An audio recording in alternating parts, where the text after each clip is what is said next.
आज हम बात करेंगे सबसे बड़े स्टॉक मार्केट के स्कैम के बारे में। The largest financial fraud in history. And Bernie Madoff, who organized the largest fraud in Wall Street's history. This is one of the biggest fraud cases ever.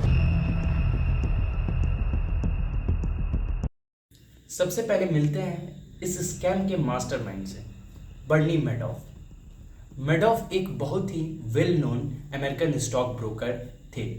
उन्होंने अपनी company Bernie Madoff investment securities 1916 में start की थी और धीरे धीरे उनका नाम स्टॉक मार्केट की दुनिया में छाने लगा था और उनका कंपनी नैस्डैक के फॉर्मर चेयरमैन की वजह से भी काफ़ी फेमस था। मैडॉफ ने अपने करियर के दौरान बहुत सारे बड़े इन्वेस्टर और इंस्टीट्यूशन को अपने इन्वेस्टमेंट प्लान में भी शामिल किया था।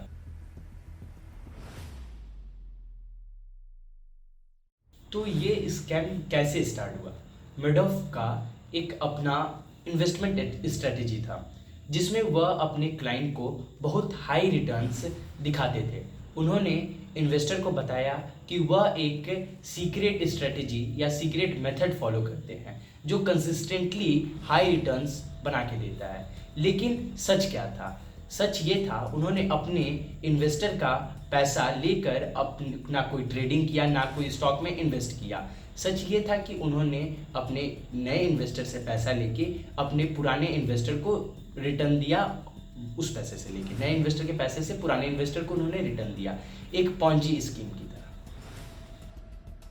अब सोचिए मैडॉफ ने किस स्केल पे ये फ्रॉड किया।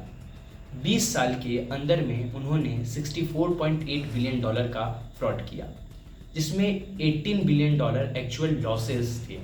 मतलब यह पैसा लोगों की जिंदगी भर की सेविंग थी। मैडॉफ ने ना सिर्फ इंडिविजुअल इन्वेस्टर को लूटा बल्कि बहुत से बड़े इंस्टीट्यूशनल इन्वेस्टर, हेज फंड्स और चैरिटीज को भी अपनी स्कैम का शिकार बनाया।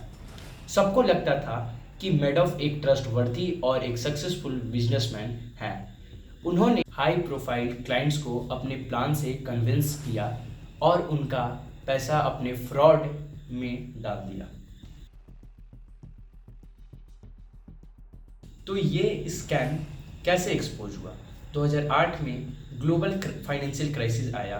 तब मैडॉफ के पास इतना पैसा नहीं था कि वे उन्हें रिटर्न कर सके, अपने इन्वेस्टर को रिटर्न कर सके। तब सबने रियलाइज़ किया कि जो उन्हें रिटर्न मिल रहा था वह बस नए पैसे से दिया जा रहा था। मैडॉफ के खुद के बेटे एंड्रयू और मार्क ने उसे कन्फेस करने को कहा। फिर क्या था? FBI ने मैडॉफ को दिसंबर 2008 में अरेस्ट कर लिया। मैडॉफ ने अपने फ्रॉड को एडमिट किया और पता चला कि यह अब तक का सबसे बड़ा पॉन्जी स्कीम था और सबसे बड़ा स्कैम था।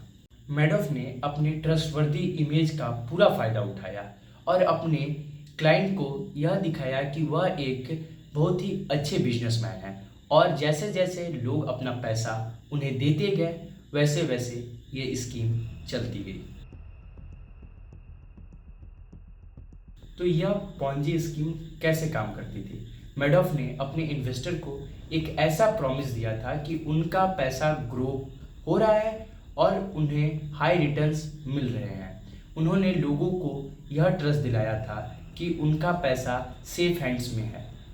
जब कोई इन्वेस्टर अपना पैसा निकालने आता तो मैडॉफ उसे बोलता कि अभी आपका पैसा इन्वेस्ट हो चुका है और आपका पैसा हाई रिटर्न्स कमा रहा है। इसी तरह ये स्कैम चलता रहा। नए इन्वेस्टर से पैसा आता तो पुराने इन्वेस्टर को फेक रिटर्न्स, मतलब fake return in the sense कि पुराने इन्वेस्टर को पैसा दिया जाता है नए इन्वेस्टर के पैसे से, जो लोगों के लिए बहुत ही बड़ा सेटबैक था। इस स्कैम के बाद काफ़ी फैमिली और ऑर्गेनाइजेशन की जिंदगी काफ़ी ट्रबल में पड़ गई। मैडॉफ को अपने क्राइम की काफ़ी महंगी प्राइस पे करनी पड़ी। मैडॉफ को 2009 में 150 ईयर्स की जेल की सज़ा मिली। यह पनिशमेंट इसलिए दी गई कि ताकि यह सबको यह मैसेज मिले कि ऐसा फाइनेंशियल फ्रॉड का कोई माफ़ी नहीं होता। मेडोफ के केस के बाद फाइनेंशियल रेगुलेशन में बहुत बड़े बड़े चेंज आए और US securities and exchange commission जैसे रेगुलेटरी बॉडी को ज़्यादा पावर दिया गया ताकि ऐसे स्कैम को पकड़ा जा सके।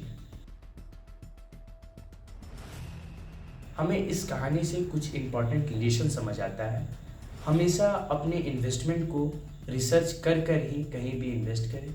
अगर कोई ऑफ़र आपको too good to be true लगता है तो वह शायद स्कैम हो सकता है। आपको किसी पे ट्रस्ट करना है तो उसका वेरिफिकेशन करें। वेरिफिकेशन करना बहुत ही ज़रूरी होता है। हाई रिटर्न्स का प्रॉमिस हमेशा सस्पिशियस होना चाहिए। कोई भी इन्वेस्टमेंट जो आपको कंटिन्यूली हाई रिटर्न दे रहा है तो वह पॉसिबल नहीं है। मैडॉफ का कहानी हमें ये बताता है, मतलब मैडॉफ का स्कैम हमें ये बताता है कि आप अपना पैसा कहीं भी ब्लाइंडली इन्वेस्ट ना करें। आप अपना पैसा रिसर्च करके ही इन्वेस्ट करें, क्योंकि आप ब्लाइंडली कहीं पैसा इन्वेस्ट करते हैं तो आपको स्कैम में फंसने से कोई बचा नहीं सकता। ये थी बर्नी मैडॉफ पॉन्जी स्कीम की कहानी। एक वार्निंग, एक सबक और एक रिमाइंडर कि आप अपने इन्वेस्टमेंट को अच्छी तरीके से मैनेज करें, क्योंकि अपने इन्वेस्टमेंट को अच्छी तरीके से मैनेज करना बहुत ही इम्पॉर्टेंट होता है। अगर आपको ये वीडियो अच्छा लगा होगा तो वीडियो को लाइक ज़रूर करें और वीडियो को शेयर भी करें और हमारे चैनल को सब्सक्राइब करें। और क्या आपको पता था कि बर्नी मैडॉफ पॉन्जी स्कीम पूरी दुनिया का सबसे बड़ा स्कैम है? और आपको पता था कि नहीं था, ये कमेंट बॉक्स में ज़रूर बताएं। Thanks for watching my video. Bye bye.